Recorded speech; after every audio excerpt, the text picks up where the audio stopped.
Welcome to special analysis. నేను రమా మండవ. ఎనాలిసిస్లో భాగంగా మనం తీసుకోబోతున్న టాపిక్ ఏంటంటే వైసీపీలో కొడాలి నానిని రీప్లేస్ చేసేది ఎవరు. ఈ టైటిల్ పెట్టాం మనం ఈ రోజున మన అనాలిసిస్కు. నిజంగానే ఈ చర్చ వైసీపీలోనే కాదు, గుడివాడ వైసీపీ వర్గాల్లో కూడా చాలా సీరియస్గా ఈ చర్చ జరుగుతూ ఉంది. ఈ చర్చ జరగడానికి ఒక ప్రధాన కారణం ఏంటంటే ఈరోజు కొడాలి నాని ఉన్న పరిస్థితి, ఆయన అనారోగ్యంలో ఉన్న సిచ్యువేషన్ కానీ, ఆ తర్వాత ఆయనకి సర్జరీ జరిగిన తీరు కానీ బెంగళూరులో మనకు తెలుసు. సో ఓవరాల్గా ఈ పరిణామాలన్నీ చూసిన వాళ్ళు ఎవరైనా సరే అసలు గుడివాడలో వైఎస్ఆర్సీపీ పరిస్థితి ఏంటి అని ఆలోచించడం అయితే సహజమే. ఎట్ ద సేమ్ టైం మనం చూసినట్లయితే అసలు గుడివాడలో ఈ రోజున వైఎస్ఆర్సీపీ తరపు నుంచి కొడాలి నానిని రీప్లేస్ చేసేది ఎవరు అన్న చర్చ అయితే మాత్రం నిజంగానే హాట్ టాపిక్ అవుతుంది. ఎందుకంటే గుడివాడని మొన్న కొడాలి నానిని గుడివాడలో ఓడించిన వెనుగళ్ల రాము ఈరోజు ఆయన జూనియర్ అయినప్పటికీ అన్ని విధాల రాజకీయంగా కొడాలి నాని కంటే బట్ ఈ రోజున చాలా సీరియస్గా ఆ పార్టీలోని ఎమర్జ్ అయ్యే ప్రయత్నం చేస్తున్నారు టీడీపీలో. అంతేకాదు గుడివాడిని ఓన్ చేసుకునే ప్రయత్నం చాలా తక్కువ సమయంలోనే చేస్తూ ఉన్నారు. తనకు అవకాశం వచ్చినప్పుడల్లా పార్టీకి లాయల్టీ ఎంత ఉంటుంది అనేది నిరూపించుకునే ప్రయత్నం చేస్తున్నారు. ఈ క్రమంలోనే వెనిగళ్ళు అక్కడ పూర్తిగా గుడివాడిని క్యాంకర్ చేస్తున్న తీరు కొడాలి నానిని మర్చిపోయేలాగా చేస్తుంది అక్కడ గుడివాడ ప్రజల్ని. అది అతిశయోక్తి కూడా కాదు మనం చెప్పుకుంటుంది. At the same time Kodali Nani పలు కారణాలతోనే ఆయన అక్కడ ఇన్యాక్టివ్గా ఉన్న తీరు కూడా ఈ రోజున పూర్తి స్థాయిలో గుడివాడలో ఉన్న సిచ్యువేషన్ అంతా కూడా వన్ సైడెడ్గా టీడీపీ హ్యాండ్లోకి వెళ్తున్న పరిస్థితి అయితే ఉందనుకోవాలి. ఇక్కడ మనం చూసినట్టయితే మనకు తెలుసు కొడాలి నాని హిస్టరీ ఎన్నోసార్లు మనం చెప్పుకున్నాం. కొడాలి నాని ఒక సామాన్య కార్యకర్తగా ఆయన టీడీపీలోకి ఎంట్రీ ఇచ్చారు. అటు ఎన్టీఆర్ ఫ్యామిలీతో ఉన్న ఒక అనుబంధం కారణంగా చంద్రబాబు నాయుడు కూడా ఆయనకి టికెట్ ఇచ్చే ప్రయత్నం చేశారు. ఆ క్రమంలోనే గుడివాడ అంటే ఎన్టీఆర్ ఫ్యామిలీకి ఒక కంచుకోట లాంటిది ఉమ్మడి కృష్ణా జిల్లాలో. అలాంటి గుడివాడ కాన్స్టిట్యున్సీని కొడాలి నానికి ఇవ్వడం జరిగింది. 2004లో ఆయన మొదటిసారి ఎమ్మెల్యే అయ్యారు టీడీపీ నుంచి. ఈవెన్ 2009లో కూడా అయ్యారు ఎమ్మెల్యే. బట్ పార్టీ ఏదైనా కూడా గుడివాడిని చాలా తక్కువ సమయంలోనే తన కంచుకోటుగా మార్చుకోవడంలో కొడాలి నాని కొంతమేరకు సక్సెస్ అయ్యారని అనుకోవచ్చు. ఈ క్రమంలోనే ఆయన అప్రతిహతంగా విజయం సాధిస్తూ వచ్చారు. ఇక 2009లో గెలిచిన తర్వాత ఆ రోజు వైఎస్ చనిపోవడం, జగన్మోహన్ రెడ్డి కాంగ్రెస్ని ఎదిరించారనే పేరుతోని తనకు ముఖ్యమంత్రి ఇవ్వలేదన్న కారణంతో బయటకు వచ్చి సొంత కుంపటి పెట్టుకునే ప్రయత్నం చేయడం వైఎస్ఆర్సీపీ పేరుతో మన అందరికీ తెలుసు. తీరా 2014లో రాష్ట్ర విభజన జరిగింది. 14 ఎన్నికల కంటే ముందు కొడాలి నాని టీడీపీకి గుడ్ బై కొట్టి ఆ రోజు వైసీపీలో చేరారు. 2014 ఎన్నికల్లో మరోసారి గుడివాడ టికెట్ మీద కొడాలి నాని వైఎస్ఆర్సీపీ నుంచి గెలిచారు. కానీ ఆ రోజు టీడీపీ అధికారంలోకి వచ్చింది. అది అసెంబ్లీ అయినా ఇటు బయట అయినా. అది జగన్మోహన్ రెడ్డి స్కిన్ సేవ్ చేయడం కోసం చాలా దూరం వెళ్ళేవాళ్ళు కొడాలి నాని. అప్పుడే అసలు ఆయన కొడాలి నాని ఈ తరహాలో బూతులు మాట్లాడగలరా అనడానికి బీజం పడింది కూడా అక్కడే ఆయన వైఎస్ఆర్సీపీలోకి ఎంట్రీ ఇచ్చినప్పటి నుంచి. బిఫోర్ దట్ ఆయన టీడీపీ స్కూల్ అయినా ఎప్పుడు ఆ స్థాయిలో బూతులు మాట్లాడిన సందర్భాన్ని మనం చూడం. ఇక 5 ఏళ్ల పాటు అటు అసెంబ్లీలో ఇటు బయట టీడీపీకి నిజంగానే అధికారంలో టీడీపీ ఉన్న చాలా అగ్రెసివ్ మోడ్లో వెళ్ళేవాళ్ళు, చాలా అసహ్యకరమైన బిహేవియర్తో ఎప్పుడు ఆయన వార్తల్లో ఉండేవాళ్ళు. ఇక అలాంటి కొడాలి నానిని ఓడించేందుకు చంద్రబాబు నాయుడు 2019 ఎన్నికల్లో దేవినేని అవినాష్కు గుడివాడ టికెట్ ఇచ్చారు.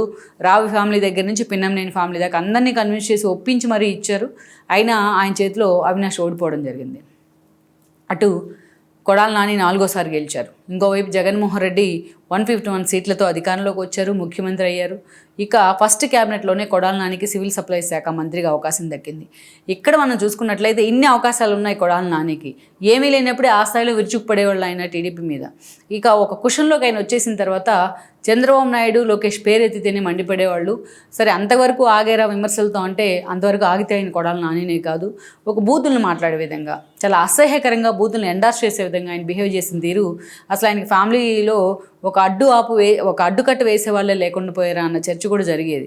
అమరావతి ఇష్యూ దగ్గర నుంచి జూనియర్ ఎన్టీఆర్ ఇష్యూ దాకా, ఏదైతే చంద్రబాబు నాయుడు దగ్గర నుంచి లోకేష్ దాకా, అటు పవన్ కళ్యాణ్ దాకా ఆయన మాట్లాడిన బూతులతో రెచ్చిపోని వ్యక్తే లేరు, బూతులతో రెచ్చిపోని ఒక సంఘటన లేదంటే అది ఆశ్చర్యం కాదు. సో సెకండ్ ఎక్స్పాన్షన్లో భాగంగా కొడాలి నానిని పక్కన పెట్టారు జగన్మోహన్ రెడ్డి. కొన్ని రోజులు ఇన్యాక్టివ్గా ఉన్న తర్వాత మళ్ళీ యాక్టివ్ అయిపోయారు. అప్పటికే వంశీ లాంటి వాళ్ళు టీడీపీ నుంచి గెలిచి ఈయన వైపు రావడం జరిగింది. ఇద్దరూ కలిసి వైఎస్ఆర్సీపీని అటు గన్నవరంలో ఇటు గుడివాడలో ఒక వైఎస్ఆర్సీపీని ఒక అరాచకానికి కేర్ ఆఫ్ అడ్రస్గా మార్చారు. అక్కడ తమ అనుచరుల సహాయంతో పార్టీ ఆఫీసులు తగలబెడతాం దగ్గర నుంచి చంద్రబాబు నాయుడు ఫ్యామిలీ మీద బూతులతో రెచ్చిపోవడం వరకు ఇలా ఒక బూతుల మంత్రిగా కూడా కొడాలి నాని చరిత్రలో నిలిచిపోయారు. నిజంగా అది ఒక బిరుదు అతనికి. ఇక మొన్నటి ఎన్నికలకు ముందు కూడా మరోసారి ఆ టికెట్ దక్కింది కొడాలి నానికి. వెనిగళ్ల రాములు లాంటి ఒక ఎన్ఆర్ఐ చేతిలోని కొడాలి నాని ఓడిపోయారు. కరెక్ట్గా ఆయన ఒక 8 months ముందే రావడం జరిగింది, అక్కడికి గుడివాడలో అడుగు పెట్టడం జరిగింది. ఆ స్థాయిలో ఆయన కొడాలి నానిని ఓడించడంలో కూడా పూర్తి స్థాయిలో సక్సెస్ అయ్యారనుకోవచ్చు. ఇక మొన్నటి ఎన్నికల్లో మనం చూసినట్లయితే గెలిచిన తర్వాత వెనిగల రాము కొడాలి నాని అరాచకాలు ఒక్కొక్కటిగా చెక్ పెట్టే ప్రయత్నం చేశారు. శరత్చంద్ర థియేటర్ని తీసుకొచ్చి మళ్ళీ వాళ్ళకి అప్పగించే ప్రయత్నం చేయడం, కొడాలి నాని బలవంతంగా పార్టీ ఆఫీసుల పేరుతో ఆక్రమించుకున్న బిల్డింగ్లు మొత్తాన్ని ఖాళీ చేయించే ప్రయత్నం చేయడం, ఇవన్నీ జరుగుతూ వచ్చాయి.